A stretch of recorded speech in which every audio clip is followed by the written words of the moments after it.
Without a shadow of a doubt, it's the Crockett Show in social media history. I want to welcome you to another episode of the War Zone. I got my man in the building, Donovan Sadiq. I got the queen, Demetra K. And I am the 5-star general. Say, man, Black Lives Matter done put out their demands. What demands?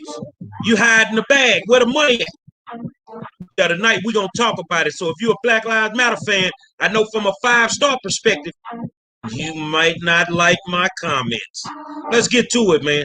Say, man, I want to welcome you to another episode of the War Zone and tell you thank you for taking the time out to tune in, because, you know, without you guys, we wouldn't have a show. And I want to say you're the best audience in the world. So thank you for taking the time out. I want to tell y'all something. I've been watching legislative hearings today. You know, they got bills going to the floor. And I have a brand new respect for State Representative Jarvis Johnson out of Houston off that north side. I saw this man go to war for his amendments on a bill. I mean, he left it on the floor.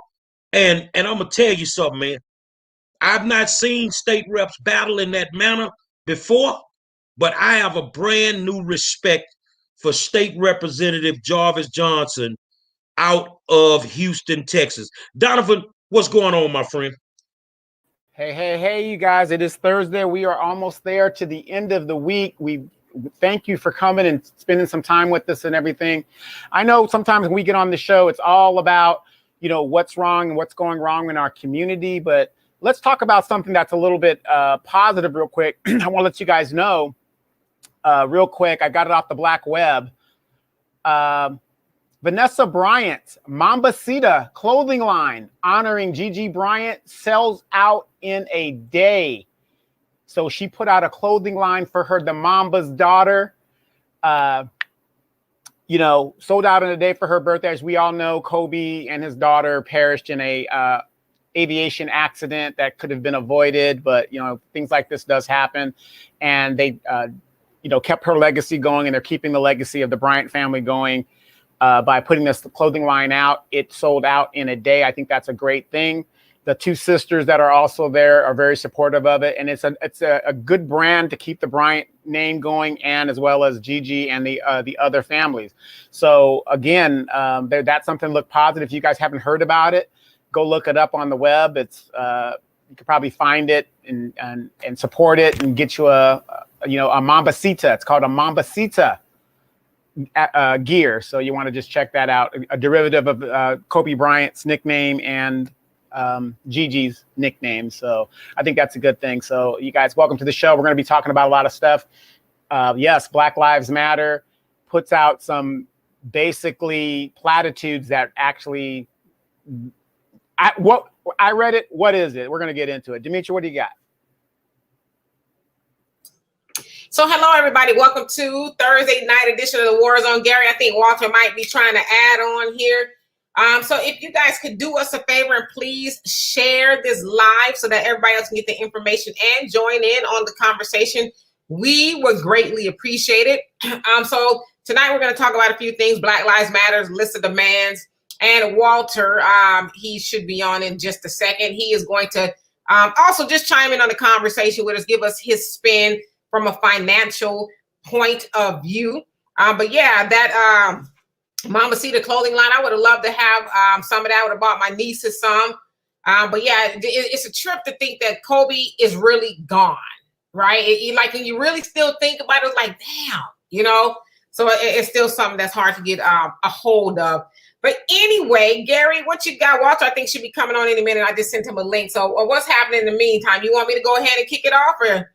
No, I want you to kick it off because I'm ready. I'm ready for this Black Lives Matter thing tonight.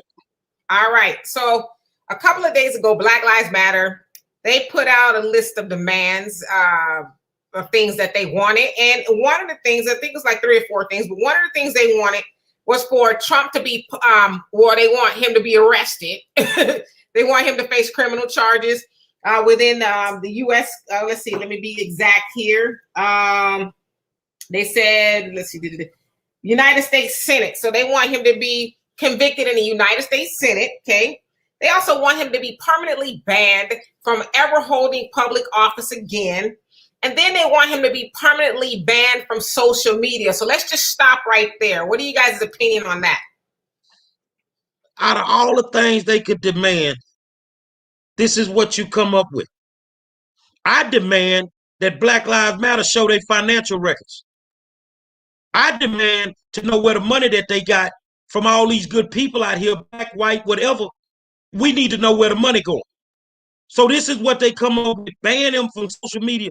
I don't care nothing about no social media. Black Lives Matter is getting rich off the back of black and brown people in the streets, white people in the streets, everybody in the streets. And this is what they come up with. I am appalled. You know, it's kind of ridiculous how they do that. You know, people got to remember these social media outlets that we use, these are privately owned entities. Donald Trump has many ways he can speak. He can do his own thing and whatever. So when they talk about, oh, you're restricting his thing, whatever, you know, forget that. Did you guys notice that in some of the stuff that they demanded, not once did they demand reparations? Things that matter, not once in there did they demand reparations. It's all a distraction so that so like the 5-star staying focused on the money. I'm staying focused on the money. I want to see where did that money go? And I was listening to Patrice, whatever her name is, interview when they were asking her about the situation and the money. And she says, I don't receive a salary from whatever. That is smoking mirrors. Just because you don't receive a quote salary doesn't mean you're not being compensated or you're dipping your hand into the kitty. So there was another guy, he was an accountant, and he kind of went over that very thing. And he was like, yeah, he goes, yeah, you might not receive a salary, but you might receive some other type of compensation. If you got a book deal, did you get the book deal because you were linking that book deal to you being a co-founder of Black Lives Matter? So she is getting some sort of residual from being affiliated with Black Lives Matter. So you really got to watch the word salad in how these people say these things. If she's on the up and up and all this stuff is on the up and up, release your financial records. The records that we see is very generic.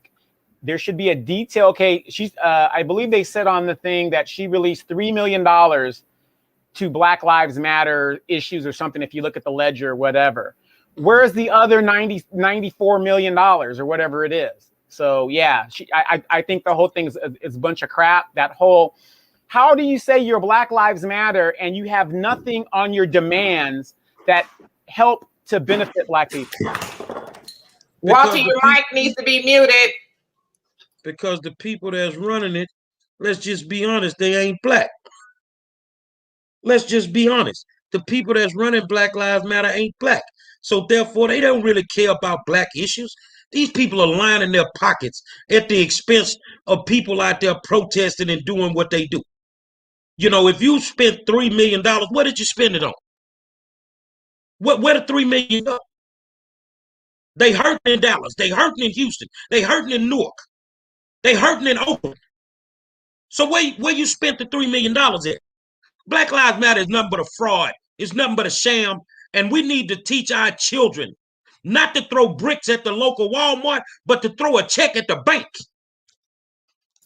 So, hey, Walter, I don't know if you had heard that we are just kind of going over Black Lives Matter's list of demands that they put out a couple days ago. So we want to get your spin on it from a financial point of view. But I'll read to you, or I'll tell you exactly what the first demand is. And that's they want Donald Trump to be convicted in the Senate. They also want him to be banned permanently from running for public office.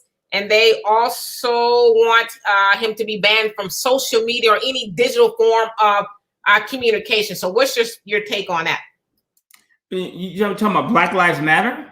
That's what they, and then they're also, they said they're joining with Representative Ilhan Omar and Anaya Presley and Cori Bush and Jamal Bowman in asking those things specifically. So those are all black Congress Congress people at this point, no senators, so all Congress people. So those are the things they're wanting from Donald Trump. That's the first demand. Well, Walter, I mean, you deal with money. We ain't heard nothing about no money and nothing what they talking about. Now they collect a bunch of money and they come up with banning the man from social media. You're going to learn how to keep them people out the middle of your revolution. Hey, you wanted Biden, you got him. 1, 2, Black Lives Matter has nothing to do with black people. Every time I see a Black Lives Matter, I don't hear them say nothing about black people. It's the same thing from the 80s and 90s with Reagan, Clinton, minorities, you know, which included white women and Mexican women and women of all over the world. It had nothing to do with black people. So I like Donald Trump on social media. I like Donald Trump running. You know, one thing Donald Trump did is he kept them honest. You know, half the people voted for that dude.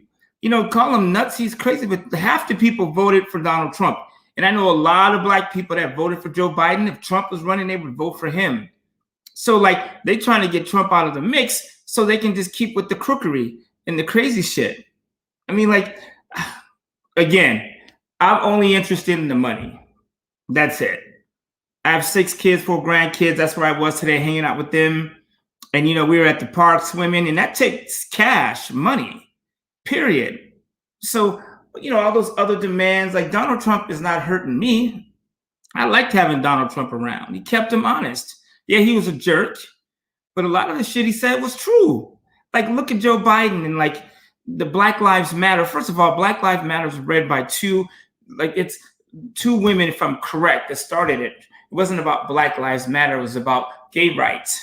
Well, right? wait, Am I right? Walter, real quickly, let me interrupt you. Right, it's not run by 2 black women because, according to them, they don't run Black Lives Matter. They founded it, and that's why they don't take any responsibility for. There's 3 of them. They don't take any responsibility for these chapters not getting any money, and that's why it is so vague with Black Lives Matter, because they don't know who is on the board, who does this and who does that, and they're doing that so that they can hide the money and, you know, pocket it. So that's their statements, not our statements. Oh. There's no structure to Black Lives Matter. There's no hierarchy whatsoever. If you look at the that's a lie. That's a lie. I'm gonna tell you why that's a lie. Black Lives Matter has a 501c3. Therefore, when you filling out your paperwork for a 501c3, you have to list your board of directors, your executive officers. They have structure. What they're doing is they're stealing. Yeah. And that's all it boils down to. So to say Black Lives Matter does not have an executive board, that is a lie. In order to be a 501c3, to get your articles of incorporation, the first thing you got to do is come up with a board. So they flat out lying, they stealing the money.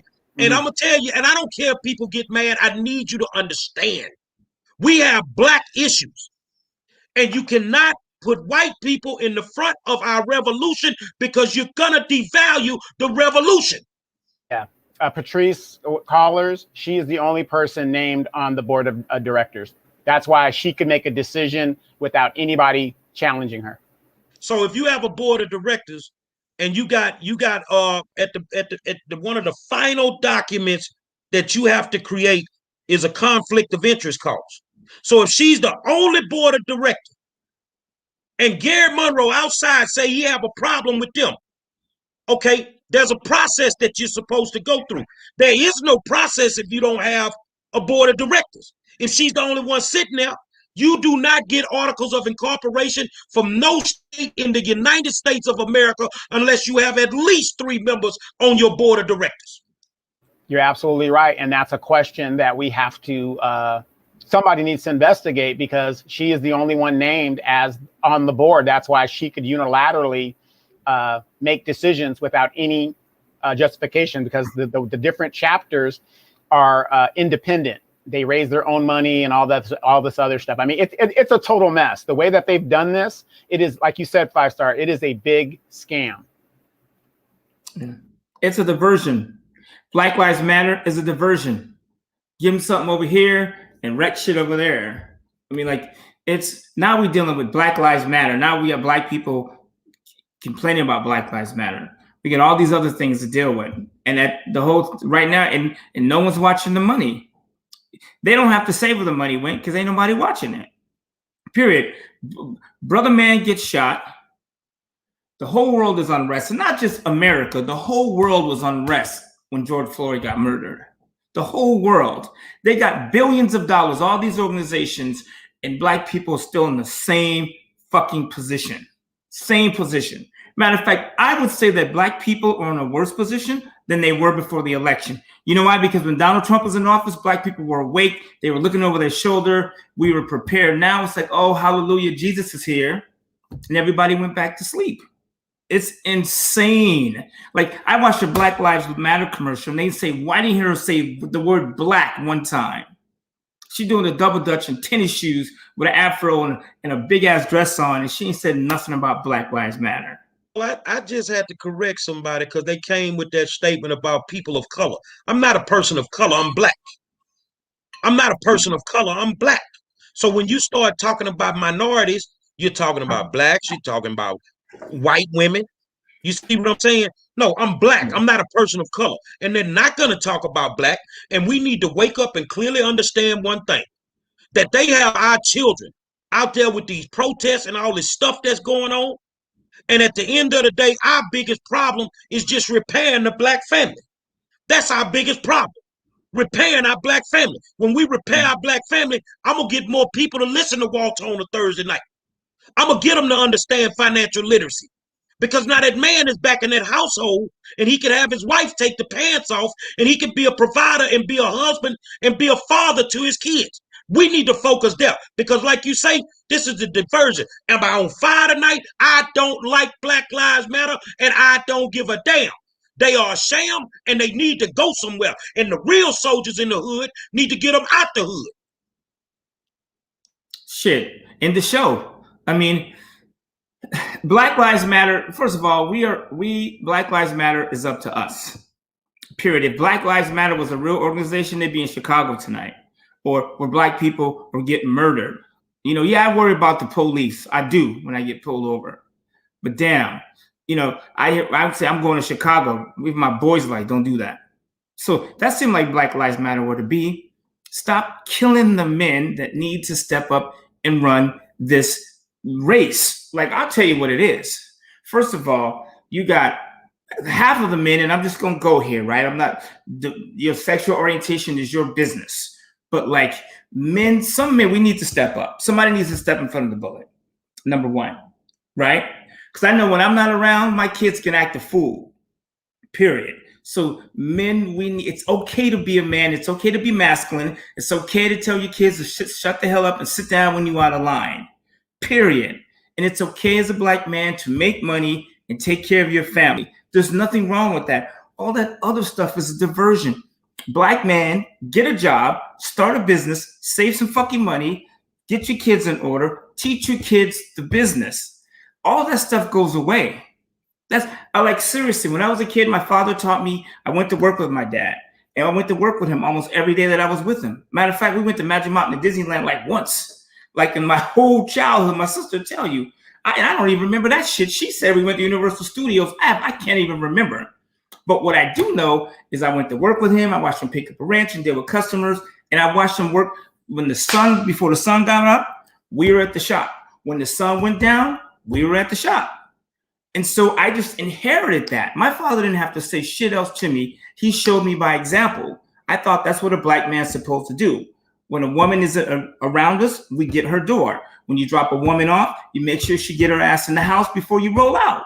That's just basic common sense. That we cannot, and you can't even tell a black man to do that. Oh, because he got rights, and if he wanna be a woman, that's cool. Ain't no rights as a black man. You don't have no right but to take care of your family. Period. And when black men stick up their role, I mean, it shouldn't even be that complicated. I mean, let me say this here, Walter.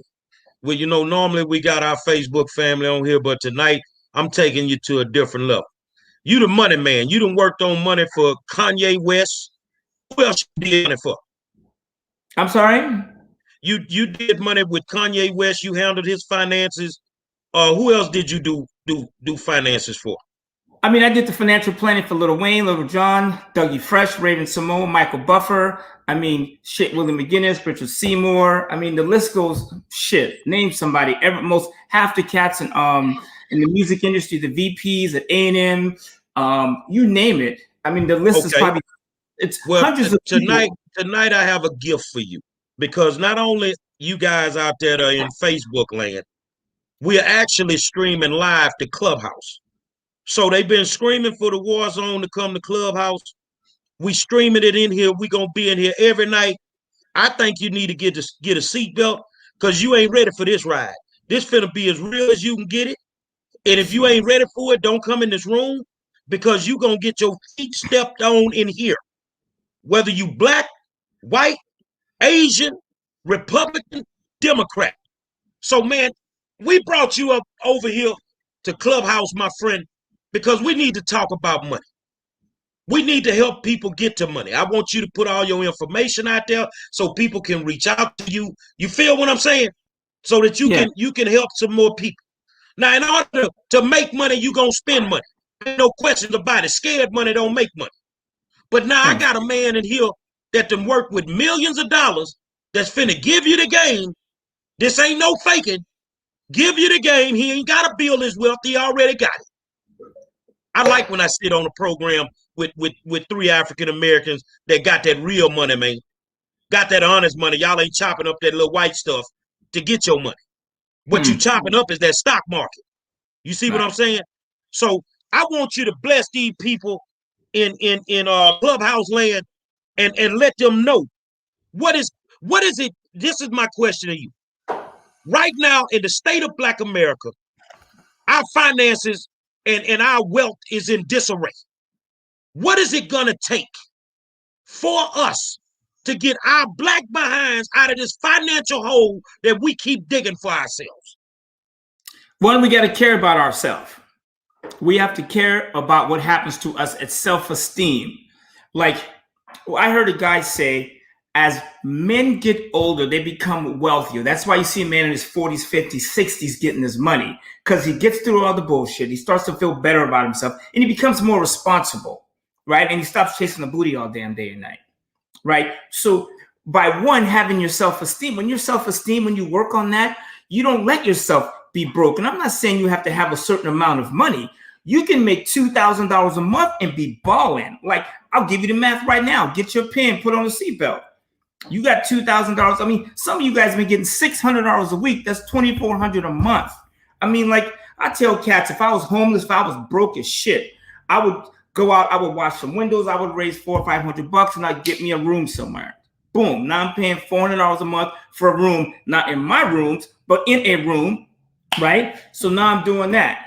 All right. Now I go and I save up a little bit more, and I get me a little raggedy car. Period. And then I keep improving. I get a little better car. And I get me to a car payment where I'm paying $100, $200 a month. So for $600 a month, I got a car and a place to stay. Period. Food is like $200 or $300.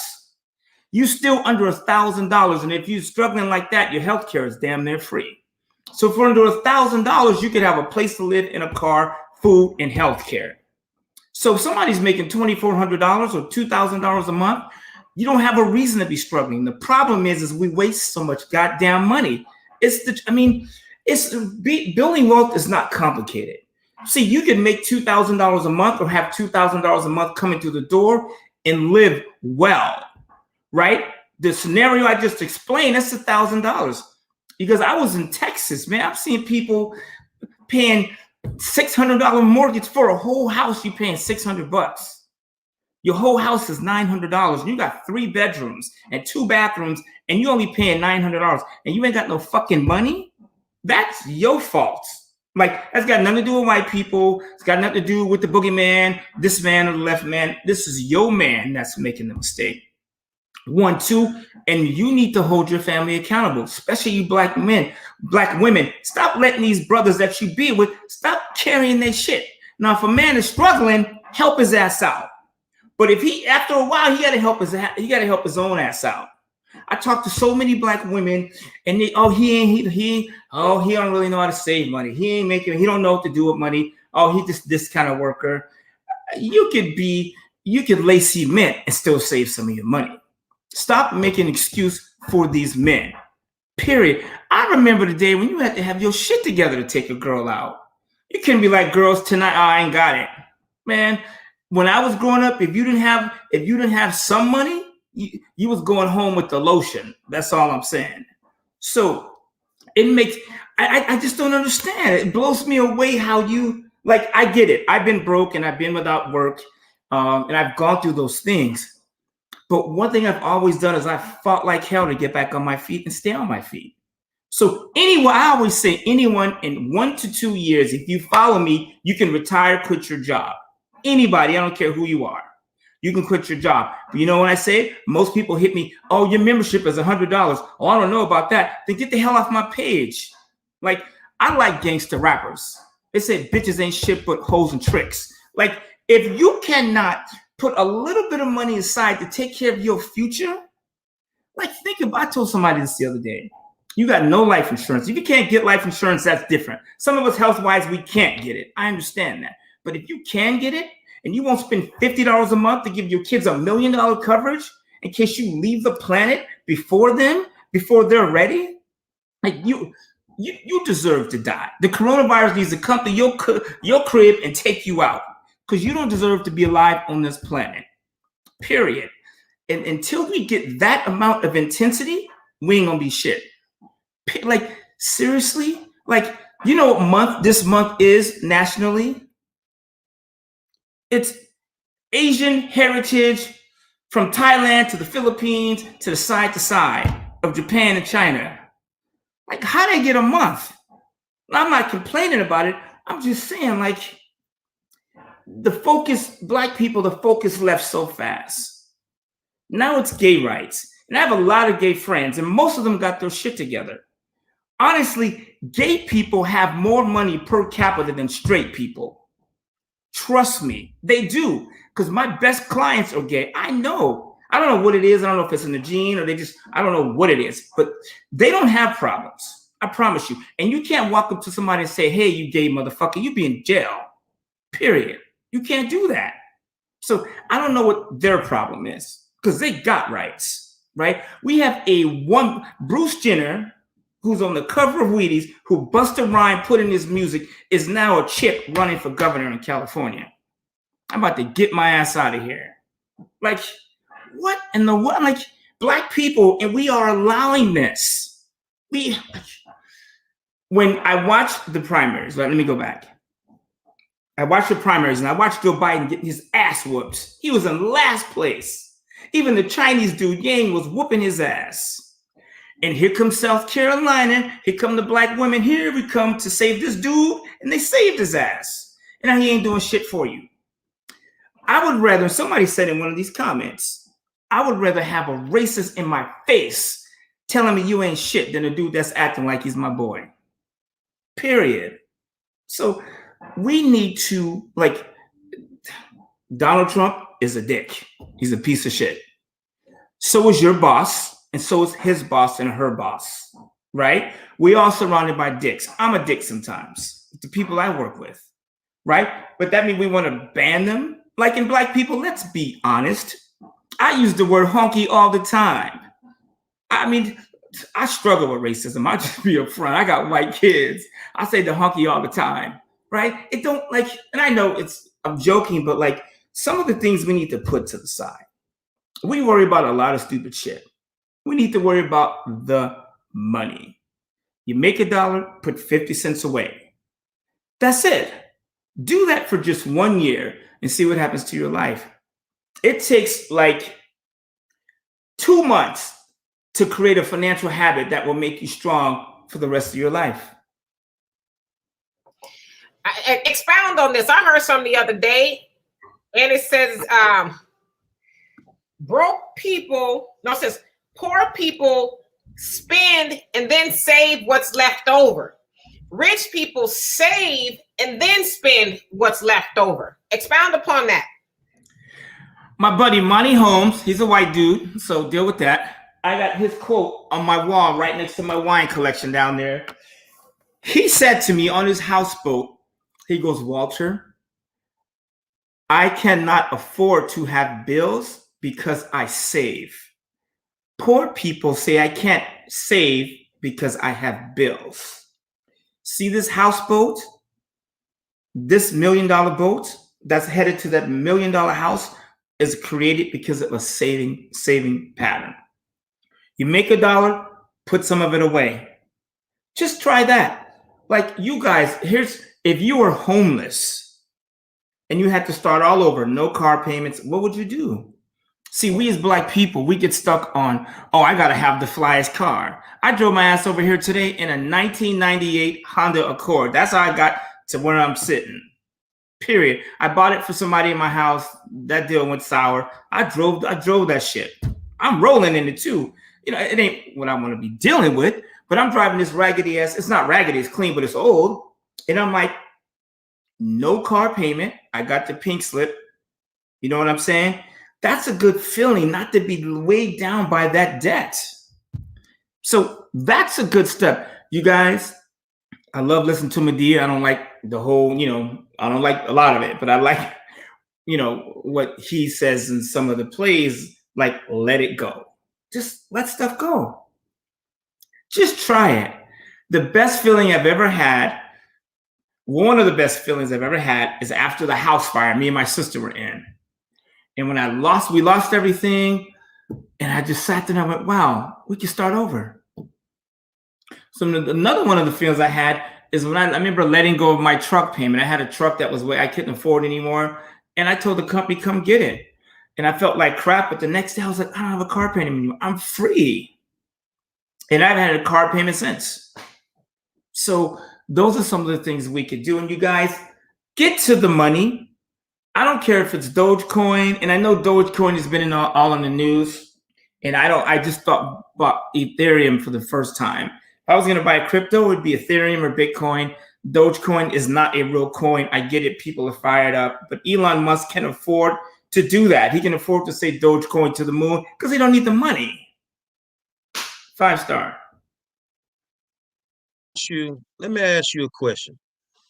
And I've been in financial services, so I've had to deal with African Americans, and they're some of the toughest people in the world to have a financial conversation with. Why do Black people wait so long to start saving? Instead of saving in the 20s, they won't start until they're in the 50s. Why is that, bro? What you get from that all your years of dealing with money? I do have an answer. It's not a pretty one. And half the people in here are probably going to be irritated, but fuck it. Because I've never done that before. One, I think a lot of it are roots. Roots. When you take a tree and you rip it from the ground and you plant it somewhere else and you cut the roots off the tree, ain't going to make it. We as Black people aren't connected enough to our roots. I think that's huge. Two, I think we give our kids so much flexibility, and what ends up happening is they're gone. So you can't say to your kid, hey, you need to save some money. No, you're not buying that car. You're not doing that shit. We need to protect our race and save some money. You can't tell our kids shit, right? And so then we as Black people, we rely too much on religion. Oh, Jesus is coming to, oh, Lord, please, we pray for a financial miracle. It'd be a miracle if you got your Black ass up and save some money. That's would be a miracle. Like all this other stuff, like waiting on the Lord. The Lord is, first of all, is already here. Now, for those of you guys waiting on the Lord, surprise, he's here. So stop waiting, right? What he's waiting on is you to start taking care of your own responsibilities. Black people are the poorest people in the world. They are the most religious people in the world. They're first to be in church, last one to get out. And we end up come Monday morning, it's like we just forget about what our responsibilities are. If we put as much money, energy into protecting our wealth as we did praying to a God, I'm not saying he ain't there, but I'm just saying, like, at what point do you listen to the Lord that you believe in? It's funny because we were watching TD Jakes or something. We came across the channel and everybody in the church was, wow! He just preaching and screeching, and they all screeching right with him. And I used a very strong word. I said, I hate the church. And so I had to say I dislike the church. That was kind of strong. I said, because people, when they're inside the church, they feel like they could change the world. Like, they going to do some things. And in the minute they leave the church, it's like, wow, I just hope the Lord just show me some favor. So it's like, what happened to all of that you was doing in the church? Like, so I guess what I'm wondering is how come we can't transfer that energy that we have in the church while the pastor is hooping and hollering? How come we can't transfer that, outside when we're outside of the church? I wish I knew. I really did. And that's, I don't have an answer for that. I really think if I just had to take an educated guess that it's our roots. It's how we see ourselves. It's that, we are as a race are proud that we don't need a black man in the house. So we got it. I don't need a man and all this other shit. Like, you don't need a man, but you're praying to somebody you've never even met. There's no proof of the ark. We haven't found the hair from Jesus, Paul, Simon, Abednego, the Billy Goat, none of those cats. Like nothing, but you know that there has been a black man in your life. Your father, an uncle, a husband, I don't care. They ain't found the Billy Goat yet. I'm sorry, I was watching Medea last night. I'm just saying, like, and my sister would tell you I was a hardcore Christian. I used to take cats to the bathroom in the 7th grade and pray for them in the stalls. I was a Jesus freak. That's how we got into Christianity, is because of Walter. When we were young, somebody invited him to church. He invited the whole family in church, and the rest is history. Well, I tell you what, it's okay, because y'all telling the people how you got in. I done told y'all how I got out. They wanted my money, and I was done. Yeah, I mean, so it's okay. See, here's the thing, and I'm gonna step in the gray water. Like, I went to, when I was in my 30s, I started going to the Church of Scientology, not for the religious part. I went there. So in LA, the Franklin Center, they have the Scientology church with John Travolta, Tom Cruise, all these cats. That's where I met Dougie Fresh, was at the Church of Scientology at an event. So and I was like, so I'm talking to Dougie Fresh, who is brilliant beyond belief. Like, Dougie Fresh is one of the smartest people I've ever met. And we're having this conversation about Scientology. And I'm like, dude, all this time I thought it was like a religion. He's like, no, it's mental toughness. Our job is to control our mind and be responsible for everything that happens to us. So if we were responsible for everything that happened to us, we would be a better people. The Lord is already here. Black Lives Matter is a scam. And we know this. It's like, white people believe more in Black Lives Matter than we do, right? Oh, Black Lives Matter, like, get the hell away from me with that shit. Like, my life matters. And I believe Black Lives Matter too, because I say it for my Black family. I spend time with like today I took my whole day off and I hung out with my grandkids and my kids for Mother's Day and hanging out with the mamas. I didn't want to do that, but I was like, that's my family. I need to go spend time with these folks. So I rolled, oh, Dad's here. And like the grandkids, the kids, everybody, it's just craziness. You'd be surprised when a Black man walks up on the scene, the whole energy changes. Do you understand what I'm saying? So let me interpret that for you. What he's telling y'all, because of the holiday, you got to go down there to the prison and rub on the window to spend time with some of your family members. I mean, if that's what you got to do, I mean, like, and listen, the civil rights movement, the liberals, they've done a good job getting Black people, putting them in a point of destruction. One, civil rights, here you go, lady. Long as your man ain't in the house, we're going to cut you a check. Number one. And every time we see him, we're going to pull his ass over. We're going to put weed in the trunk. We're going to lock his ass up. And we're going to take the Black man out of the house. And it goes on and on and on. So after all that, then the government will take care of you. Ronald Reagan said the 9 worst words you could ever hear is, the government is here to help you, or some shit like that. The government is here. How can we help you? Or something like that. Like, you have to help yourself. And it's okay if you are a man to be that way. It don't mean we're perfect. My kids will tell you I made so many mistakes. I probably made some today. Right? But the mistake I did not make is not showing my Black ass up. And so, and even just being around, and I know having kids can suck sometimes, raising kids, because you raise them and then you make one mistake and they talk about that shit like it's the only thing you ever did. I get it. Sometimes I want to disappear. But just being involved. And you don't even have to be financially well off to be in your kid's life. Just be there.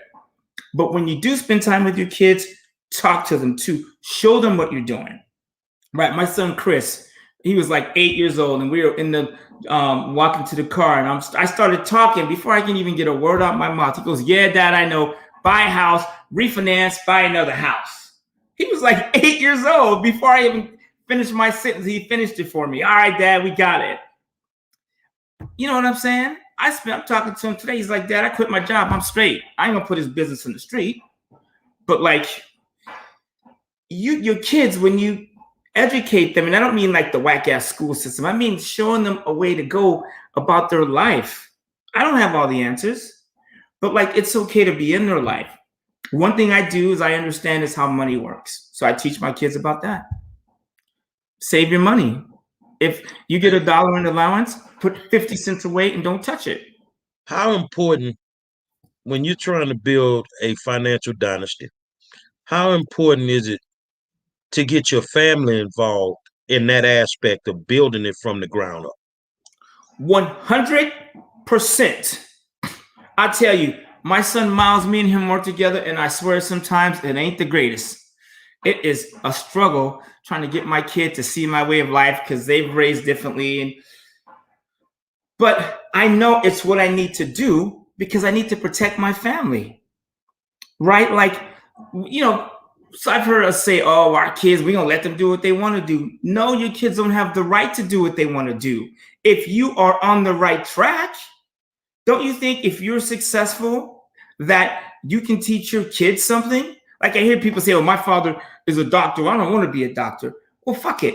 Be a doctor until you figure something else out, right? It's okay to take advice from your parents, especially if something is working. I have so many of my white friends, and their parents have left them businesses and real estate. And I'm just like, God damn, like, can I get a house? You know, can somebody in my family tree that's closer to the root leave me something? Like, damn. You know what I'm saying? So like, that's important. That's why Black people, life insurance is such an easy way. It's $50 a month, $100, whatever it is. You can protect your family and leave them something in writing. So if you do go, they have instructions and they got the cash. And if you got grandparents and parents and aunts and uncles, make sure they all got life insurance due, because when they kick the bucket, cash will come through and support the family. And that's what we need. Well, right? as you bring up life insurance, I was in a discussion the other night on Clubhouse in reference to IULs. And IULs, Index Universal Life Insurance Policy. And I had people in Clubhouse that had no knowledge of it, telling me that I was wrong. I'm telling them, if you put your money in IUL, they can't touch your money. IUL has a floor. You can't lose your money. Right. You see what I'm saying? So you have my man from Afro Diaspora, if I said that right.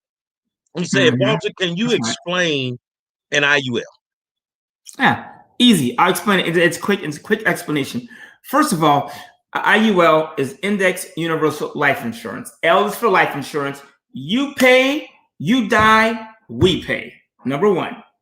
Two, the U is universal. So there's whole life policies, cash value that grandmama had. She put $50 a month away forever till she died. And when she died, she got 10 grand, right? Not the best policy.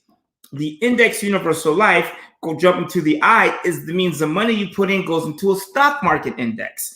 The S&P, the Morgan Stanley index, or the Merrill Lynch index, it goes into the stock market. And they generally put a cap on it of like 12 to 15%. And they put a bottom at 0 to 1. What that means is I take $100, right? I put into my life insurance policy. They're going to take out the cost of the insurance in case I die, which might be 20, 30 bucks. And then the other 70 or so goes to cash value. And that goes to an account that's tied to the stock market. It will never, ever lose a penny. So if you could get a 6 to 7% rate of return historically without the chance of ever losing a penny, like when you understand that leverage, you'll be on your way. Plus, so if you die, you get a check. Also, the cool thing about the Index Universal Lives is they also have long-term care. They have living benefits. So if I have a stroke, I have, let's say I have $2 million in insurance. My insurance company will go to my power of attorney, and you should have one of those too, because they won't cut a check without that, or you have to go to court to get it. Good luck with that. And they'll say, do you want 1.5 million in cash to support him? Or how much of the money do you want? And so then that 1.5 million goes to my kids to pay for my masseuse, my dinners, my travel, my chauffeur, whatever the stuff I'm used to dealing with, right? And if I die, my family gets a check. The cash inside is for if you live. And that is the most, let me say it another way. Ben Bernanke, Federal Reserve Chairman, the old one, has most of his liquid net worth in an IUL, life insurance. It's doctors, lawyers, they put their money in these Index Universal Lives.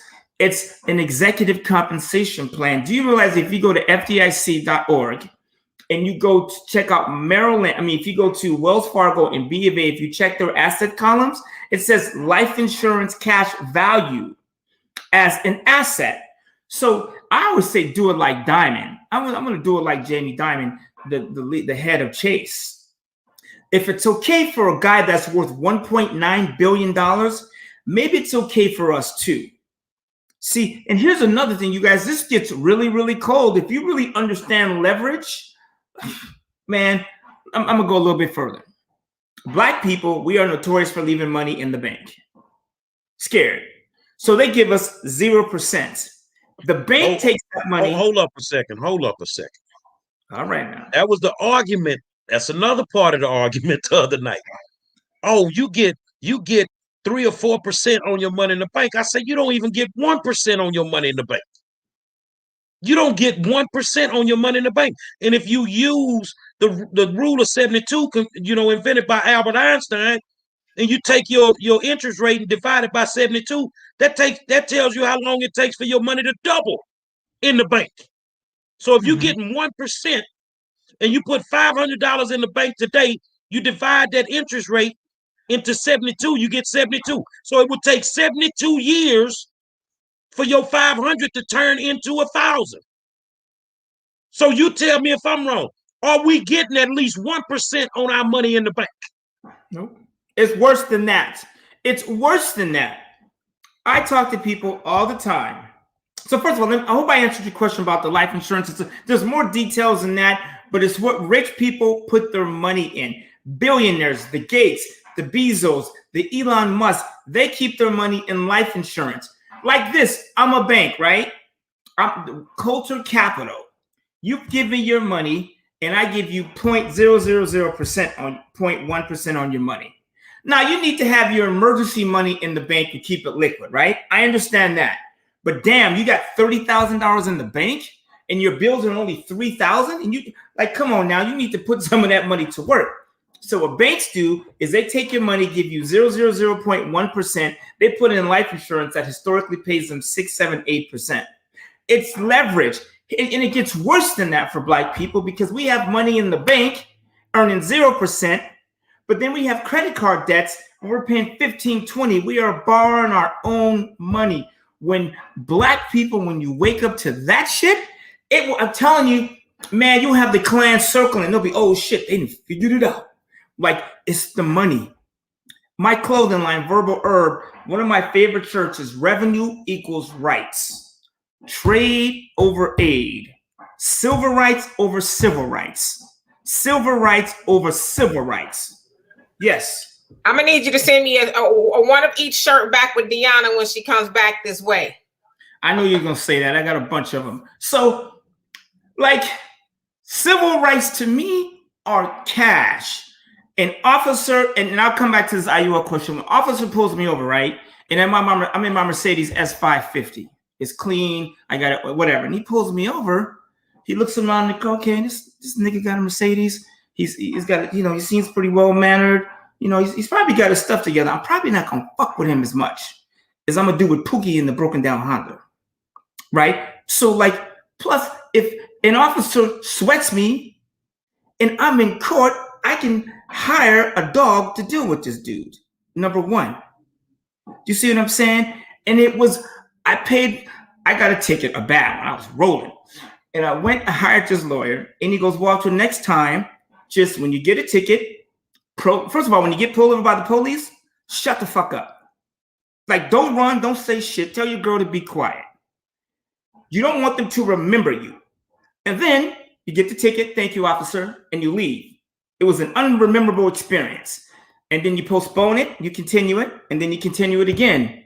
You continue the ticket twice, and the third time, it's been 6 to 12 months. When you go to court, if the officer shows up, they'll read off your name, and you'll go, I don't remember this incident, non-recall, and they dismiss the case. I've gotten out of so many tickets. Matter of fact, I'm flying because I know there's a 95% chance he ain't gonna remember me or he ain't gonna show up to court. You know how I got that information? Cash. I paid a lawyer, and he told me what to do from here on out. That's all it is to it. And money moves everything around me. Cream get the money, period. I mean, like, people say money's not everything. I say, who told you that? My pastor, the dude in the G5, the G500, the dude with the creased slacks, Levi's, getting into the Bentley. That dude says money don't matter. Every time you walk your ass around a circle, pass the bucket one time. Sit down, building fund, pass the bucket another time. Pass the bucket. Man, the last church I went to, we passed the bucket so many times I made a song. Pass the bucket, hey now. It's like, damn, how many times do we need to pass this bucket? It's this bucket, y'all should make a song, Old Tire Bucket. Like, come on now. What you ought to do is create your own bucket. Every time you get a check, put some money in your bucket, and not at 0%. You guys, we got to take some risk. I tell people, like, I'm starting a clothing line, and I told my crew, fuck the mistakes. Let's make them. But let's just keep moving, though, right? Let's just try it. I'd rather spend $1,000 and fuck it up, but learn something from it and keep going. That's where we need to go. We need to stop being so scared. We don't need to pray every time we make a move. Stop the praying. What you ought to do for God is give him praise. That's what you're supposed to be doing, right? What do you hear when you hear me say this? Scared people scare people. Oh shit! I wouldn't do that because last time I tried that, I got hurt. It's like a guy saying, "Oh man, last time I had sex, I got the claps. He ain't gonna stop having sex." Right? But all of a sudden you make a financial mistake and you ain't gonna try it again. We need to stop doing that to each other. The average millionaire has gone broke 6 or 7 times. It means they got going and it collapsed. The problem with Black people is we don't get to the point we make the mistakes. We start, oh, that don't feel right, and we quit, right? And it's like, what? And like, you have to make the mistakes, right? And I'll get to your IUL question after this. I'm playing baseball, right? Think about the last time you watched a baseball game, right? How many times at bat do they hit the ball and get on base? With 2, 3? If you have a guy that out of 10 times gets on base 5 times out of 10, they are hitting his ass with the ball. They are walking him. He ain't gonna never ever get to swing again. So why is it that in baseball, if you hit half the time, get on base, you're super rich, right? And you're successful, but we can't make mistakes or fail half the time, and we can't keep going. Yeah, baseball, if you do that well, you're an all-star. Dude, in baseball, if you hit 3 out of 10, you have a 3.33 batting average. That makes you a multimillionaire and a rock star. So in real life, if you make a mistake 7 out of 10 times, just keep going. One of my clients, she wrote Boot Up for LMA, right? Her name is Joe James Fire, right? Like, her manager said to me, all you need is a hit. 1 hit will get you millions of dollars from record companies. People will collab with you. Look at this, the Asian group, Blackpink. You know what I'm saying? I can't understand a word they're saying, but I know they got hits with everybody. All you need is 1 hit. So Black people, if you make 10 mistakes, if you make 9 mistakes and get it right once, that is phenomenal. The IUL, the benefits of the IUL. See, I have an IUL and I'm not excited about dying. I can stuff money in it every month. And then I know that in the future, I'm going to be able to pull out money tax-free for the rest of my life. So hold on. When you're dealing with a 401k, you know what I'm saying? IRA, you pay taxes on it when you want money. Am I correct? Not only do you pay taxes on it, the fees inside of some of these 401ks and IRAs are even higher than in the life insurance. Let me say that again. So you telling me when you pull your money off your IUL, it's tax-free? It's better than that, baby. Let me explain myself. So here's like, I gotta shut my blinds, lock my doors. Like, the Black Lives Matter and the liberals would jack me up if they knew I was getting ready to tell you what I'm about to tell you. This is the shit. I'm gonna tell you. Here's how life insurance works. I put in $1, right, in my life insurance compared to my 401k. My 401, and if you're getting matched in the 401k, we need to spend a little more time. But let's say you're not. I put $1 in my 401k, right? I get a tax deduction. So I don't pay tax on that dollar. Let's say that dollar grows to $10, right?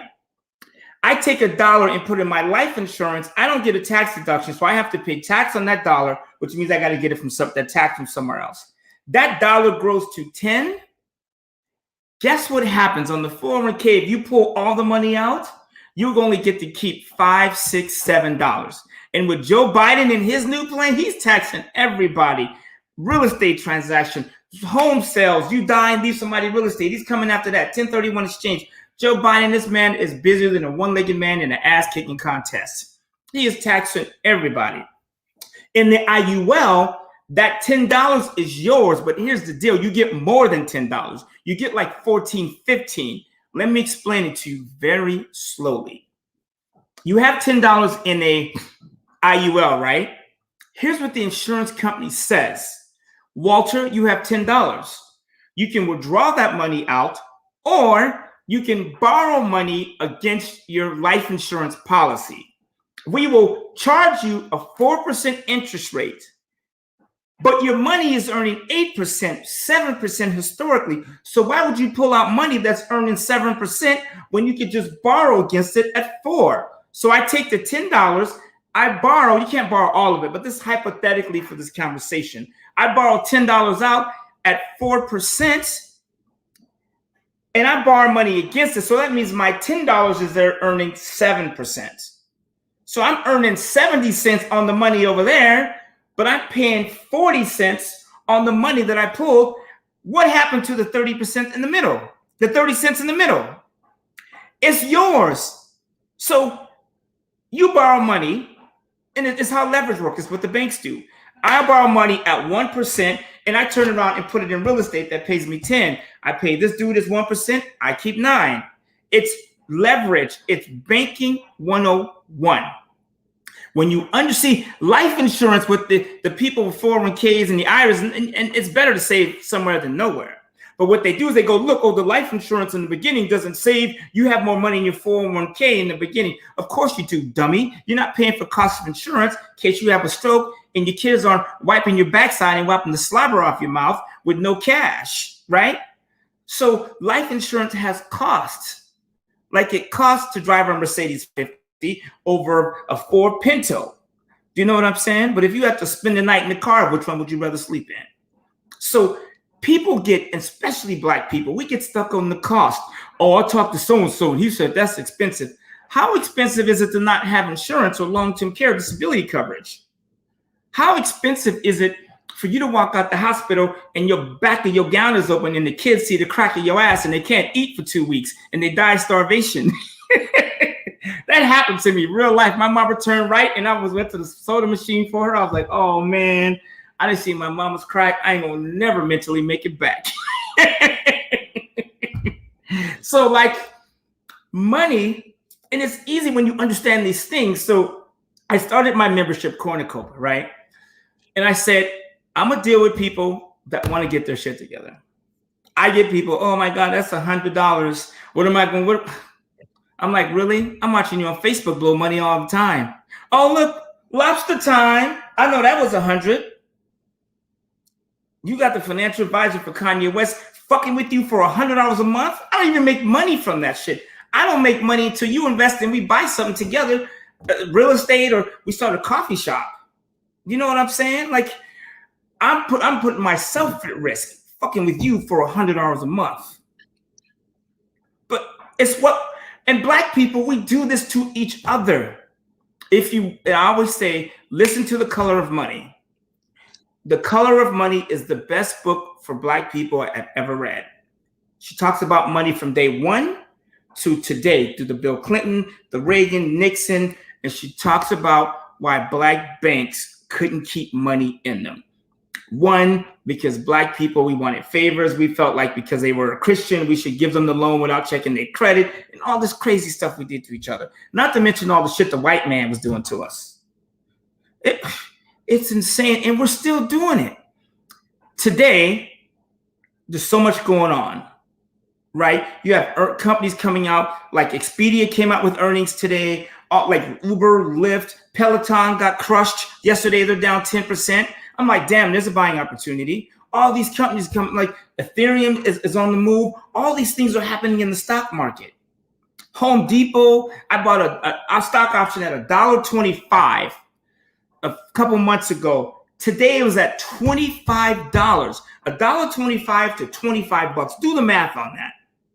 Dogecoin, yeah, whoop-de-whoop, you in it at 40. Now, if you got in there too, like the person to the left on the bottom, then that's cool, right? You're doing well. But for y'all, and Dogecoin might go to 70, might go to 200. I don't know. But I like to say invest in real assets. If you want to do cryptocurrency, they tell you put 1% of your net worth in cryptocurrency. I see people, all the money in Dogecoin, all the money you got is in Dogecoin or in cryptocurrency. Spread the money around, right? And that's true. And if your money is in the IUL, the stock market doesn't matter. You know what rich people do when the stock market gets crushed like it's about to do? Is they pull the money from their IUL that hasn't lost a penny and they buy that shit low. And when the market goes up, they put the money back in the IUL. It is a gangster move. The only thing the stock market does, it makes your interest rate fluctuate on an IUL, but you don't lose your money because the IUL has a floor. So it has a floor. Here's how the IUL works. They guarantee you an interest rate, which is pretty low, maybe 2-3%, which is still phenomenal for an investment product. And then what happens is at the end of the year, let's say the S&P, your index is the S&P 500. So the S&P is at 4,000 at the beginning of your year. The next year, if the S&P is at 4,400, that's a 10% rate of return. So what they do is they give you 10%, subtract. So what they do is they give you 10%. So they take the interest away and they give you the 10%. If the S&P was negative for the year, you get to keep your interest, period. That's how it works. It's like, I have my money going to my IUL every month. My kids have an IUL. It's just, I know if I save $2,000 a month till I'm 70, me and my kids, we're gonna have cash anyways. It's gonna be tax free. So it is an easy thing. And I was gonna say hit it and quit it. Lord have mercy. I just put it there and forgot about it. That's it. I don't ever think about it. People be calling me, oh, life insurance. What do you think? I think you should stay your black ass in it and stop messing with the future. Every time you get in trouble, you spend too much at the Red Lobster or Papa Do's, and now you want to mess with your life insurance. Stop doing that. Like the way that we feel about cars and jewelry and Louis, like when I see a Louis Vuitton bag on somebody, I go, I hope they stacked. I had a Louis Vuitton that I bought when I was with Kanye, and I had millions of dollars in the bank. As soon as times got rough, I sold it. To my boy, I was at his house 2 months ago, and I saw it. His wife was like, Walter, remember this? I said, I sure did. I was broke as hell when I sold it to you. But I got the money. I still don't want it back, right? Because they ain't going to do shit for me. For $400, man, I could buy 400 stock options of Home Depot. You know, I could buy 350 options for next month. I mean, that's where my mind is at right now. when Black people, when we get to that, we will be unstoppable. Not that we will be better than white people, Mexican people. No, we will just be unstoppable. We don't have to compete with other races. We just need to be our own race. And to answer your question, yeah, I think S&P funds inside of life insurance are good. If you're going to be in an S&P stock market fund, just put it there and forget about it. Don't be looking at it because it's going to go up and down. Just leave it there, leave it there, leave it there.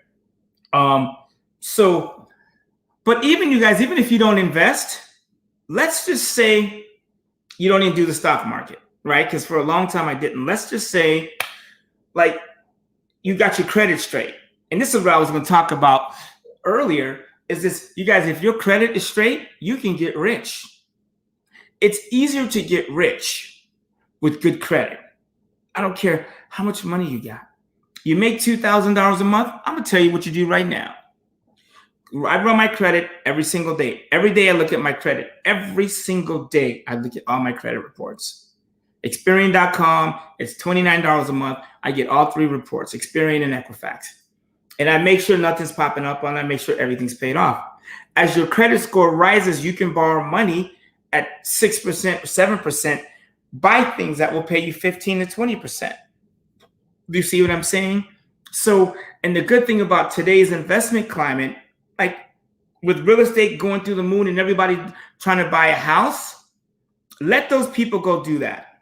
Now, if you want to buy a house and you're going to stay there, cool. But like buying a house today is not an investment strategy. It's a living strategy. And it means you don't like to move.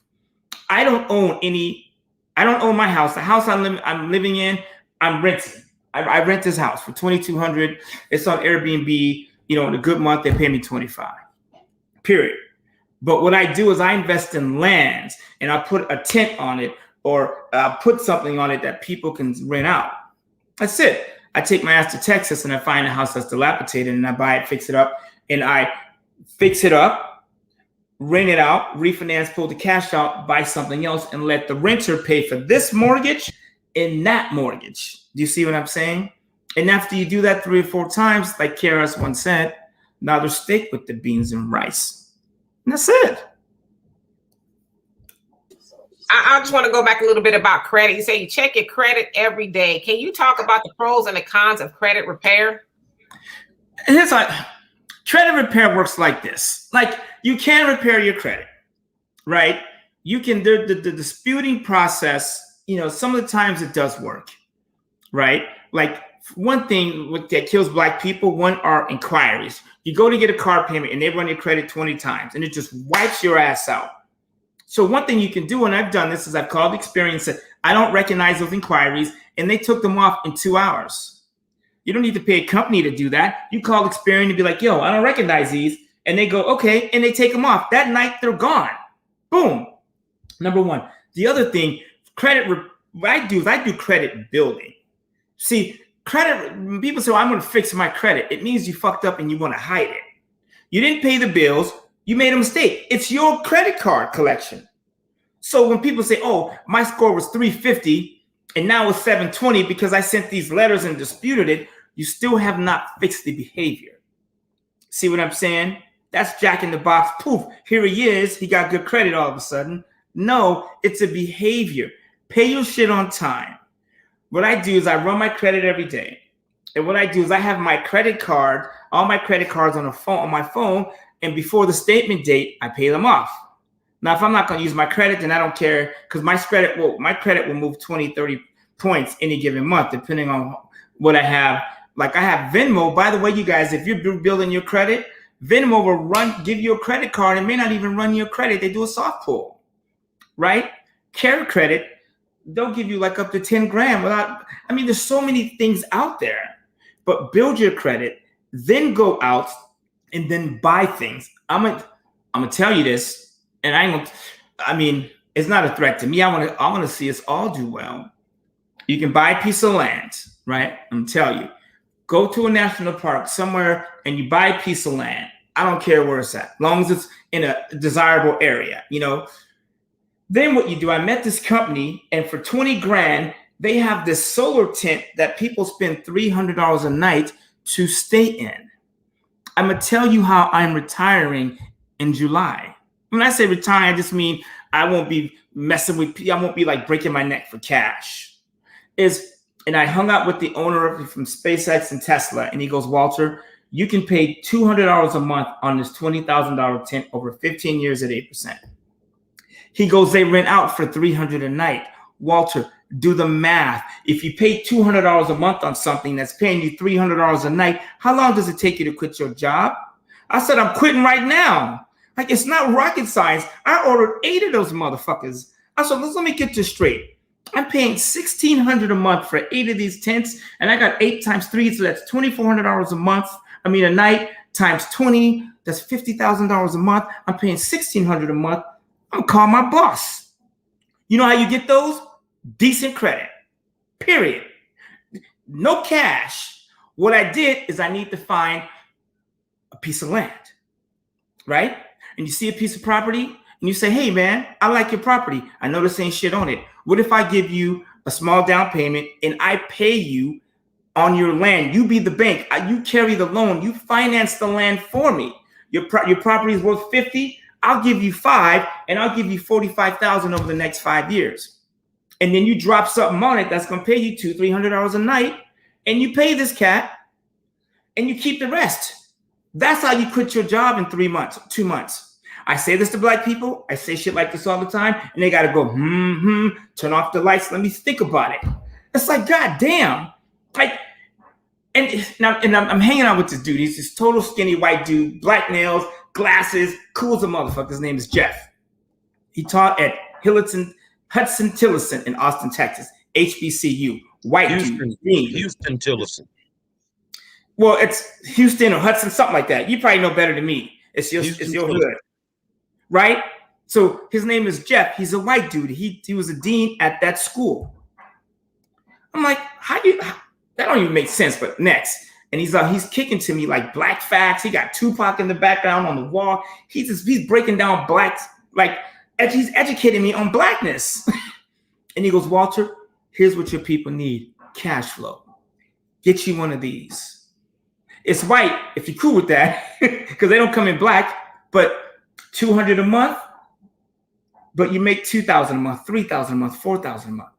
Some of y'all still punching the clock, going to work every day, leaving your husband in a warm bed and wondering what his ass is doing all day, when he could do something like this. Buy you a car. Pay $200 a month on the car and put it on Turo for $30-40 a night. I mean, there's just, some of you guys are looking for a place to live. Oh, I can afford that house that's out of my budget. So you can afford $1,200 a month, but the house is $18,000. Get 2 of the rooms and rent them out and let them pay for your rent. And then you just relax. You guys, there's so many ways to build wealth. It's just we have to get away from this negative news. Like, fuck Donald Trump and his social media. Like, why they don't want Donald Trump back in office? Because he's going to whoop their ass in 2024. Because they're being exposed. You telling me you put more energy on banning this dude from fucking Twitter and Facebook? That is not black people's problem if Donald Trump is on Twitter or not. Because black people did better under Donald Trump than they will ever do under Joe Biden. You watch. People don't believe me. People say money, it is everything. Joe Biden is taxing the hell out of people. And we still have no black agendas, no black movements, no black nothing, no black legislation. We watched a dude get choked out for 9 minutes and not one black legislation. An Asian gets slapped on the bus, and then we got a fucking legislation. We got a bill. They got protection. Like, black people, do you understand what is going on? Until we get the money straight, we ain't gonna be shit. I don't care what happens. You can hum, you can pray, you can march, you can shake the tambourine. We gonna be. You know what they might be up in there talking about? Slavery. Y'all think I'm joking? Hold up. I keep trying to tell them that we keep hearing more and more about these little dog whistles. And I think it's subliminally to get us used to the idea of getting your black ass back on the plantation and picking whatever they grow for your black ass to pick. I'm with you. Well, you know, and also you got to remember this new trope that they're doing. There's no racism in the United States. That is also a dog whistle to get us used to, well, we're not going to get reparations, or we don't have to do nothing for black people. It's just a way to say we're done. That's it. Yep. And Donovan, look who they using to do it. They using these black, you know, leaders and, you know, all these people in high esteemed roles. Oh, there's no racism. You know who's a black leader? Robert Smith. You know who's another black leader? Bill Cosby. And I'm gonna say this, and I don't care who says it. I know, like I was in Minnesota with Usher and Michael Jordan in the early 2000s, right? So I'm sitting there talking to Michael Jordan, Usher sitting right, we're just sitting there in a circle and a bunch of people talking. Michael Jordan had women and white women climbing on his shoulder, on his back, and his neck. I mean, I've never seen so many women trying to fight to get to this dude. And I've seen pictures of Bill Cosby with that shit. You, and you ain't never been out with me then. They do that every time I go to the local grocery store. I know Five Star got, you know, I know they're everywhere, but I'm just like, Bill Cosby said to black people, get your money right. I remember when I think he owned one of the basketball teams or something like that, and he was telling them, brothers, save your money. He tried to buy NBC so he can control the narrative for black media. Like, and he's gone, and like everything that he did, like you realize the Cosby Show was one of the only positive black shows on TV. You understand when Bill Cosby, they took him, like really? Like, so you come to my house in the middle of the night and we do some drugs together and we had sex. What do you think we are doing at 2 a.m.? If you knock on my door, it's going down, right? My house ain't on fire. Something gonna be on fire. I'm just telling you. So we need to cut that shit out. Like, we need black leaders that step up to the mic with their cash and say, here's what I did. And not afraid to be, you know, like, it's okay to be a strong black man or strong black woman. And I don't mean you loud and we're fear, none of that stuff. Just, we save our money. We are this close, you guys. If every black person in America took 10% of their wealth and they just stacked it to the side, and every once a month we got on the phone and say, okay, you know what are we doing with our money? Oh, I found these tents. Or, you know what? I started a t-shirt company, or I started a wine company. You know what I'm saying? Or Jay-Z is like, yo, black people like to drink. I got Ace of Spade. It's $350, so maybe that's out of our range. But like, let's, like, once a month we just say, man, what are we doing with our cash? I saved up $1,000 this month. What am I doing with it? We do that, you guys. The media is going to keep reminding us that black people are getting choked out.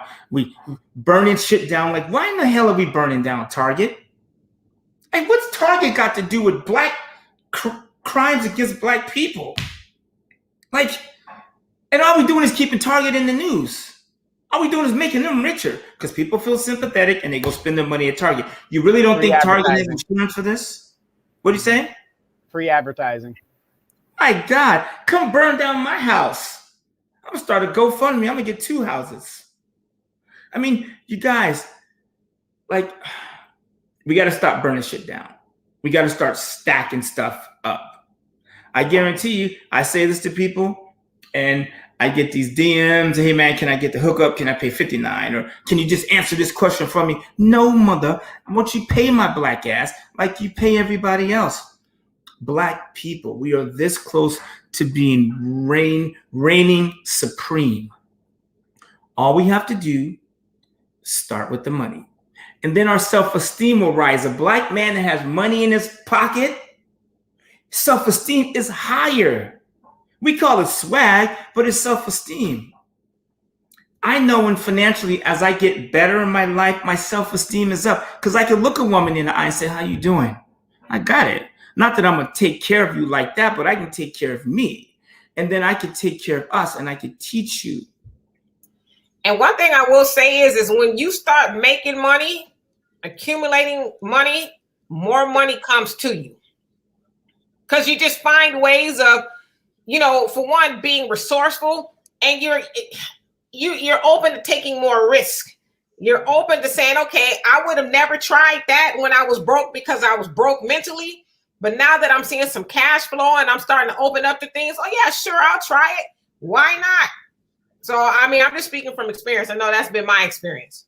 Do me a favor. This comment from the Grim Kenneth, can you put that up? You can't serve two masters, and self-esteem should not come from money. My brother Grim Kenneth, I'm going to educate you really, really quick. There's no such thing. Money is not the master. The guy that I heard say that last time was standing at a pool pit with a Bentley in the back. Or I heard a guy on TV say that with a mega church and a private jet. His jet fuel takes cash-ola. Money is not the master. You master money. Number one, like you cannot serve two. And first of all, we should have no masters. Black people, cut the masters. Think about this. Think about who the master is. Here's how good white people were with getting black people to succumb. Serve the Lord. I'm your master and he's your master. We have no masters. We are the master. Master is a negative term they use to get black people to shut up and turn the other cheek before they whip their ass. So when you're talking about money, take the money and put it to the side. Because there's no masters. But let me tell you something like this. I'm the master of my house. When my kids say, Dad, I need a laptop and I can handle my credit card number, they're not looking for a master. They're looking for a credit card number and a link. Do you understand what I'm saying? In the Bible, Ecclesiastes 10:19, it says, money controls all things. Wine maketh merry. Feast is made for laughter. Money controls all things. And you know where I heard that? I went to New Jerusalem and I was doing a money seminar. And I said, money's not everything. And the pastor said, hold up. Don't come in here with that lie. She says, money controls all things. The Bible talks about money more than any other subject. Like, thanks, Joel, for that comment about Elijah Muhammad. The Muslims were about their cash. When you got into a Muslim's car, it was clean. The women of Islam wear white dresses without a spot on them. You could not be a Muslim and have a dirty car. They were about cleanliness and they were about the money, right? I remember my father working on these Muslims because he's Muslim and he worked on the man. I remember Brother Muhammad rolled up in this white Rolls Royce with white interior. And I was like, what in the world? And I just remember how elegant he was and how clean he was and how well-spoken he was. Bald-headed, brother. Matter of fact, I named my son Khalid after him. And I remember how clean he was. And I was like, man, that's what I want to be like when I grow up. Clean car. Wife get out. She's smooth, like dressed in, regardless of what color she was wearing. Like, we go back to those roots. Do you understand what I'm saying? That is what we need to do. My father used to always say, praying to a God that you haven't met. He used to always say, you are God. That's a cool thing I got from my pops. Is you are God. Like God created man in his image. So wouldn't that make us God? So do we need to ask somebody that created us in his image for permission to move? Right? You guys, we got to stop with the money, mixing it up with religion. That money and religion was thrown at black people to keep us poor. Get permission from master before you invest. Can you read and write? We got to get permission to read. We need permission to write. Like, we need permission to look at a white woman. Like, come on, man. Like, how many times do we have to serve a master? I don't have no masters, right? I know the only master I have is MasterCard. That's it. That's the only master I want. And I tell you, it's a beautiful feeling to be able to pay your bills and stack money. You guys just try it, I swear. And I love my black women. Like, they are leading from the front. What they need is some black men to stand next to them. I got black women on the war zone. They stacking their shit. My husband wanted a car, but now he wants to buy real estate instead. I was going to buy a car, but now I'm going to save it. I'm going to keep this car and I'm going to stack that money. You only have to imagine if once a month you can just affect one person with change. how strong we would be when it comes to money. So I would say this, you know, you've had a paradigm shift when it's time to pay bills, your rent or your mortgage, and you're happy about it. And when you pay it, you know, not, you know, the day of, but you pay it a couple of days before, like, oh, I know the rent ain't due until the 1st, but I'm going to pay it on the 29th, you know, just to get, I mean, and I'm speaking from experience because there was a time on the 1st I was like, where's the Lord? You know, or it's kind of like you using technology where you set up like auto pay and you don't care what gets pulled out of your account because you're not worried about overdrafts because it's all there. So, you know what? My sister D used to call me with bullshit, this, that, somebody got lynched, here's what's negative news. I used to call my sister CNN. You know what we talk about now? I wake up, the market's open at 6:30, I'm getting text messages. Did you buy this stock? Did you buy this? Did you buy this? Half of my portfolio is tips from my sister in Florida. Like literally, who had not bought a stock, who wasn't buying stocks, options, nothing. Yeah, we're building our portfolio together. Me and Amanda, we're building our portfolio. Right? Nothing wrong with dreaming. But like, we're on a group chat and we're talking about it. We bought ASTI, we bought ZOM and VDRM and all these different stocks that we bought. That is the shit we talk about now. That is way better than, hey man, can I borrow $50? Can I borrow $200 until the 1st? But no, stacking money, and it doesn't have to be a lot. You know what I'm saying? I was with Dee's daughters in California. We were at the water park today, and she's on her phone, her and my son, trading cryptocurrency. I didn't hear one thing about negativity, protests, riots, none of that crazy shit in the news. Only thing we talked about today was the grandkids running around like cuckoos and cryptocurrency. That was our conversation.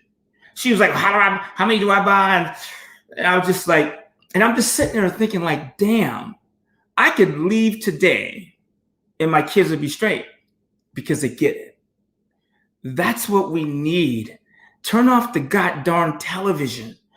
This, that, Fight Club, this club, that, like the Ratchets of Orange County and all the stuff that we do. You guys kill that stuff.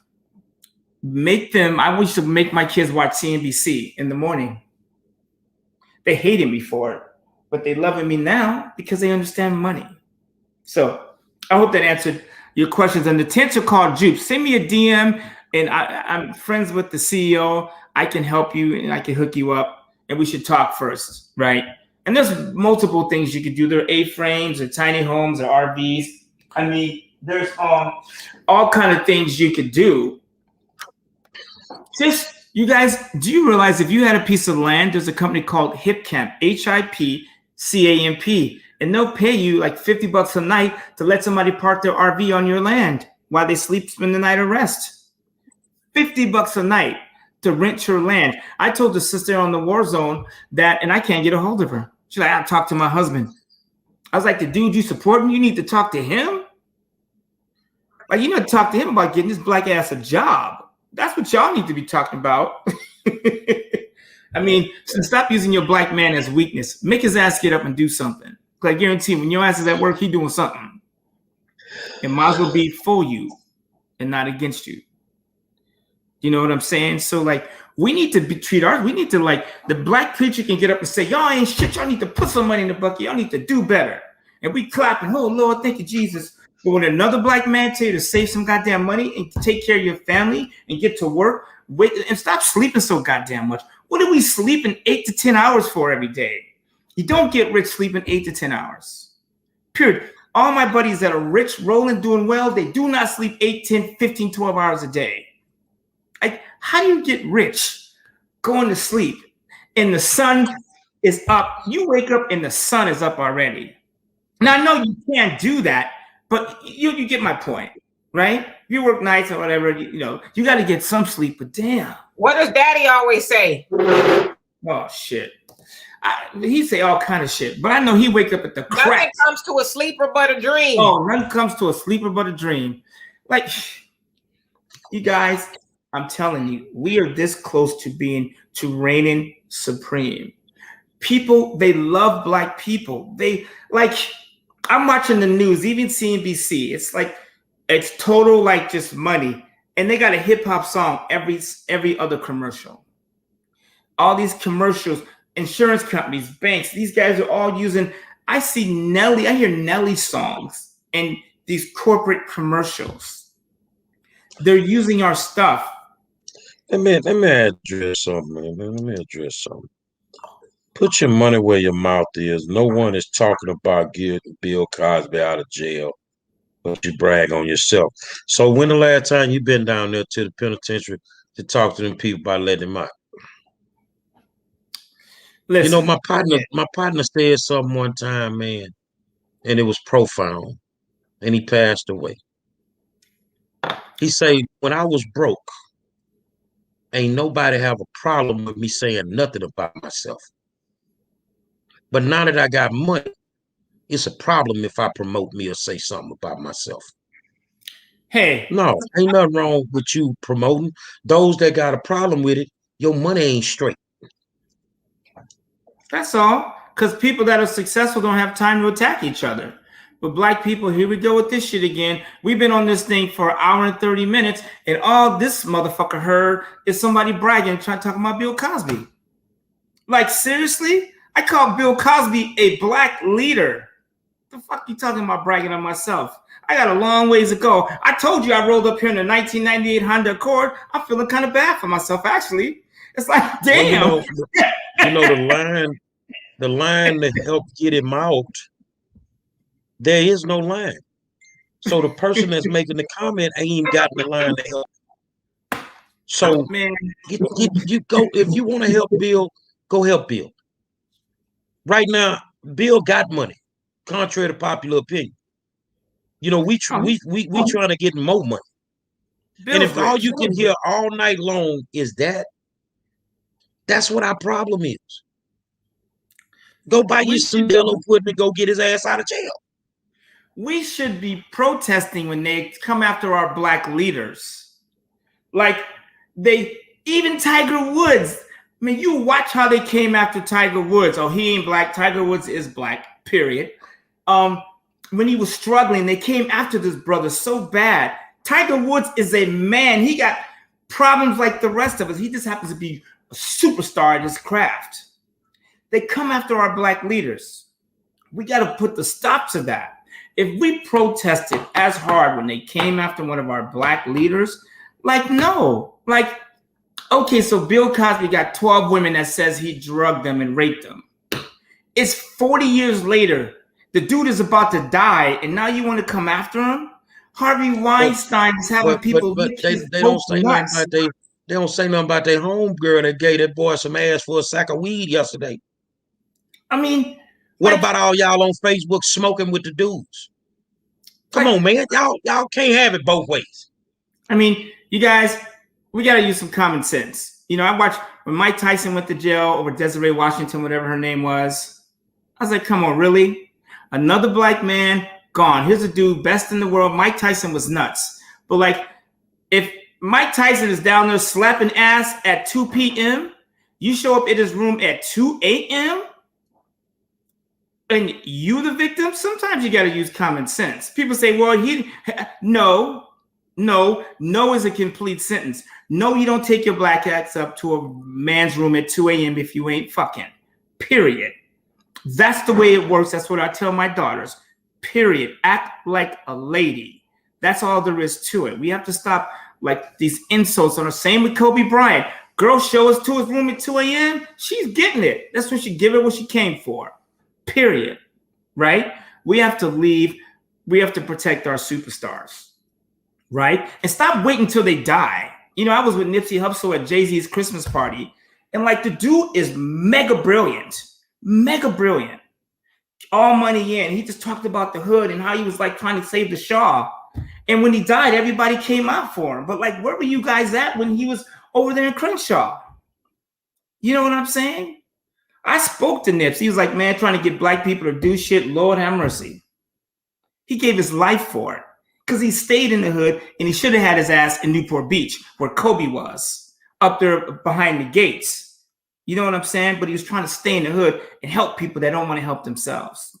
So we need to protect our real black leaders. I'm not talking about Al Sharpton and the Jesse Jacksons and Ben Crump, who gets 3-4 million every time somebody gets their head blown off or choked out, right? Y'all praising this dude. Ben Crump is not a black leader. He's an ambulance chaser. And I saw an article where they called him the lawyer of the black civil rights, the new black civil rights lawyer. They had him like, you know, Superman pose and all of that. I was like, really? No, Superman comes before the crime, before the incident. He don't show up when your ass is dead and say, here I come to get the cash or to bury your ass. No, Superman steps in front of the bullets, the moving train. He don't wait till you die.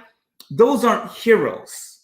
You know what I'm saying? I've met Jesse Jackson once when Taisha Miller got killed in Riverside. He marched in front of my office. Only time I ever saw him.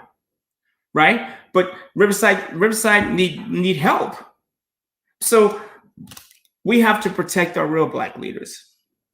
Period. And until we do this, you guys, I'm telling you, if it was up to Joe Biden, black people, if he gets elected again, it's over for black people. Well, you know, he's not going to make it. And they think Kamala's going to jump in.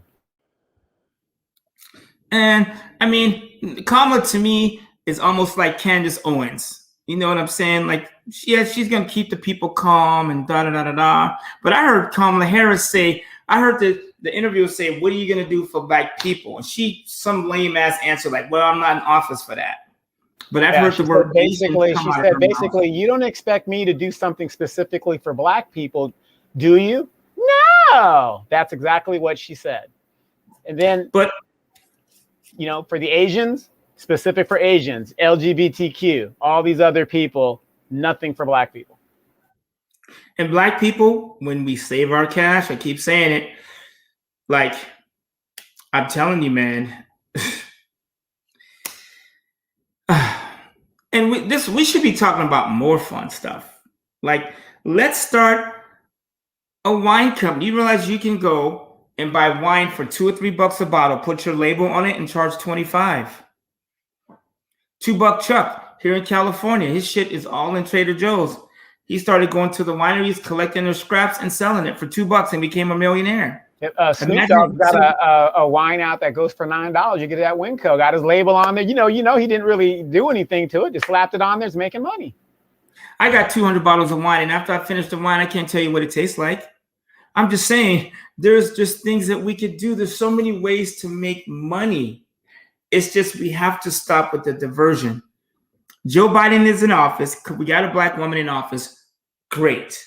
Let's build on top of that. Right? Let's move to the next subject. We are not going to participate in trying to keep Donald Trump. I like Donald Trump on Twitter because it kept me on the lookout. I was like, what is this fool going to say next? And when is he going to announce slavery? Well, you know what I'm saying? Yeah, let me ask you this real quick, Walter, because I think this is a question that we got to ask. Go ahead. We've been conditioned to wait for other people to do the work.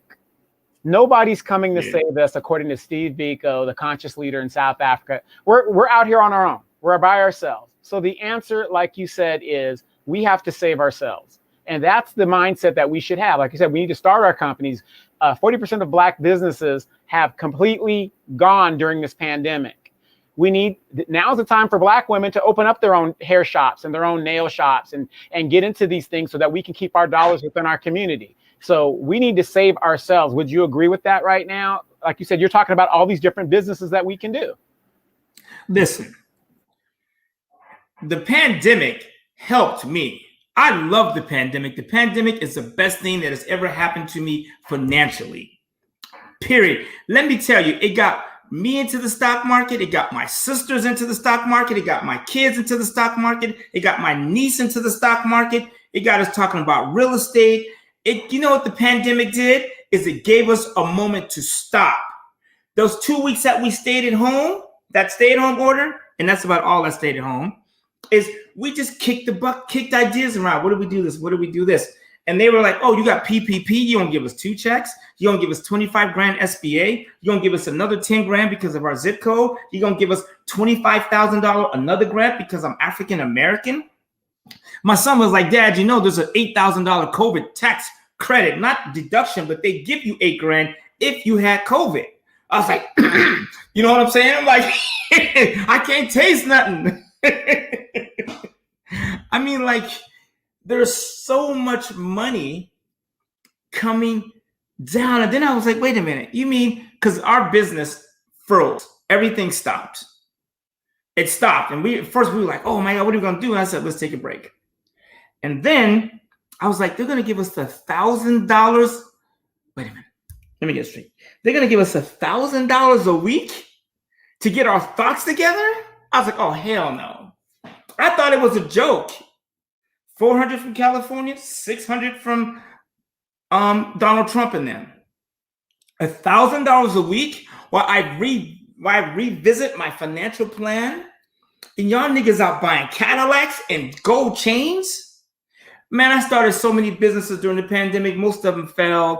I don't care. But I was like, a stimulus, I'm gonna keep trying. The government was paying me to try and try and try. The pandemic, hallelujah. Like, thank God. I'm not saying I want people to die, but you guys, we have pandemics all the time. You know what? More people die from heart disease. More Black people die from diabetes, which means your diet is beating you, than coronavirus will ever kill. Heart disease, dis-ease, like a rapper would say, is a diss to your easiness. It's dis-ease, uneasiness. Be easy, baby. Chill, relax, eat better, stack your money, take a break. I love the pandemic. I don't like it that it's killing people, but like, the pandemic was a way for corporate America to get richer. What do you think happened to Jeff Bezos and Amazon, Elon Musk? How is Tesla higher than it was before the pandemic? How is Walmart and Amazon, how are these stocks higher during the pandemic? Can you tell me why the S&P and the Dow Jones is at an all-time high and we're in the middle of a fucking pandemic? Black people, I'm making a shirt from Verbal Herb. It says, when money is talking, shut the fuck up. Like, get the cash. All that other shit you guys are talking, oh, 2 masters and all that. No, that's a diversion. Get the money, period. When I end this podcast, I'm going to take my ass up to my loft and I'm going to work on my clothing line, period. And I'm going to keep trying until something works. We need to do that. All that other stuff you guys talking about is fantasy. And George Floyd, he died, and that is madness. What we can do to honor this dude is to get our money, so it doesn't happen again. And if it happens again, we're ready for it. Because if you choke an Asian out, the Asians just move the cash. They move the money. Michael Jackson said, bite me, kite me, and his shit was off the air in 20 minutes. Cash. Cash, if we have to have a master, is the master. Cash is the master. Otherwise, the Bible wouldn't talk about it so many damn times. Absolutely. Well, anyway, we'll go ahead and go with final thoughts. So who wants to go first? Me? Okay. Yeah, it was good stuff. I hope everybody on all platforms, Clubhouse, YouTube, and Facebook got some good information. I know I did. I mean, even though I'm related to the dude, I always learn something new. So yeah, I hope you guys learn something, and he'll be back on next Thursday. So Donovan, what say you?